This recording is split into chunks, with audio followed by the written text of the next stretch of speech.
আর এবার নজর রাখবো ভোটের মুখে বিপুল টাকা উদ্ধার।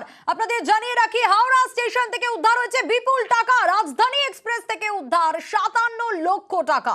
7 যাত্রীর কাছ থেকে উদ্ধার হয়েছে এই 57 লক্ষ টাকা। টাকা উদ্ধারের ঘটনায় ইতিমধ্যেই 7 জনকে গ্রেপ্তার করা হয়েছে। ভোটের মুখে বিপুল টাকা উদ্ধারের ঘটনা। হাওড়া স্টেশন থেকে উদ্ধার হয়েছে বিপুল পরিমাণ টাকা। রাজধানী এক্সপ্রেস থেকে উদ্ধার হয়েছে 57 লক্ষ টাকা। আপনাদের জানিয়ে রাখি, 7 যাত্রীর কাছ থেকে উদ্ধার হয়েছে 57 লক্ষ।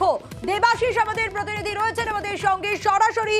দেবাশিস, ইতিমধ্যেই 7 জনকে গ্রেপ্তার করা হয়েছে, কিন্তু শুরুতেই জানতে চাইবো যে এই টাকা তাদের কাছে কিভাবে এলো?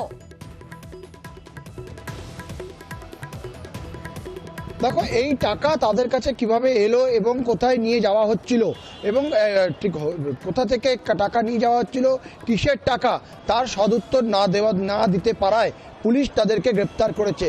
অর্থাৎ হাওড়া জিআরপির তরফ থেকে গতকাল যখন রাজধানী এক্সপ্রেস হাওড়া স্টেশনে ঢোকে, সেই সময় তল্লাশি চালানো হচ্ছিল 6 যুবক, যার মধ্যে 2 জন আমাদের রাজ্যের এবং বাকি 4 জন যারা লখনৌ থেকে একসঙ্গে আসছিল। তাদের কাছ থেকে 50 লক্ষ টাকা উদ্ধার হয়েছিল। যারা এই টাকার হদিশ দিতে পারেননি কোথা থেকে আসছে, কোথায় নিয়ে যাচ্ছে। পাশাপাশি আজকে সকালে হাওড়া স্টেশনে ট্রেন ধরতে আসা হাওড়ার এক যুবক, পিলখানার বাসিন্দা, সেই যুবক, তাকেও কিন্তু জিজ্ঞাসাবাদ করা হয়, তাকে সন্দেহ হয়। তারপর ব্যাগ সার্চ করে তার থেকে আরও 7 লক্ষ টাকার বেশি উদ্ধার হয়েছে।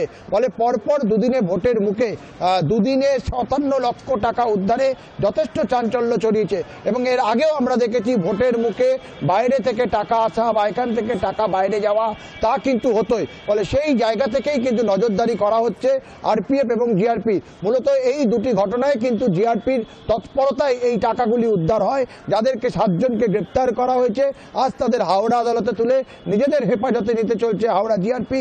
এই টাকার উৎস কোথা থেকে আর কোথায় বা যাচ্ছিল তার খোঁজ করার জন্য। তবে হাওড়ায় যা মনে করা হচ্ছে, এর আগেও আমরা দেখেছি একাধিকবার সোনার গয়না থেকে টাকা উদ্ধার হয়েছে। তবে ভোটের মুখে এত সংখ্যক টাকা, এত পরিমাণ টাকা, তা কিন্তু অবশ্যই বলা যেতে পারে হাওড়া জিআরপির তরফ থেকে একটা বড়সড় সাফল্য। এবং এই টাকা উদ্ধারে কিন্তু আরও নজরদারি বাড়ানো হলো হাওড়া স্টেশন চত্বরে। বেশ, ধন্যবাদ দেবাশিস।